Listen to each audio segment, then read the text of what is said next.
কাশির ওষুধ তোমার বাচ্চার জন্য বিপদ ডেকে আনছে। ওষুধটা ২-৩ সপ্তাহ একভাবেই খেয়ে যাচ্ছি। হাই, আমি doctor Pritam, medical officer, Haringhata rural hospital, Nadia.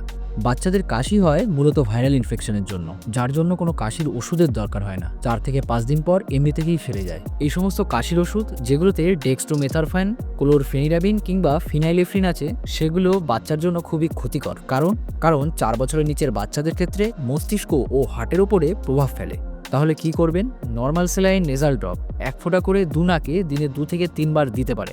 1 বছরের উপরে বাচ্চাদের ক্ষেত্রে অর্ধেক চামচ ও 3 বছরের উপরে বাচ্চাদের ক্ষেত্রে 1 চামচ করে মধু দিনে 2 থেকে 3 বার দেওয়া যেতে পারে। তার সাথে বাচ্চাকে স্টিম ইনহেলেশন করাতে হবে। কিন্তু কিভাবে? বাথরুমের জানলা ও দরজা বন্ধ করে গরম জলের শাওয়ার ছেড়ে দিন। তারপর বাচ্চাকে নিয়ে নিরাপদ দূরত্বে 15 থেকে 20 মিনিটের জন্য বাথরুমের ভেতরে বসুন। এর ফলে গরম জলের যে ভেপারটা বাথরুমে তৈরি হবে, সেটাই সে ইনহেল করবে। আর বাচ্চাকে ঘন ঘন উষ্ণ গরম জল খাওয়ান। এই সমস্ত জিনিসগুলো ফলো করলে বাচ্চার কাশি ধীরে ধীরে কমতে শুরু করবে। রিলসটা সেভ করো। বাচ্চার যখন কাশি হবে তখন তোমার দরকার হবে, কারণ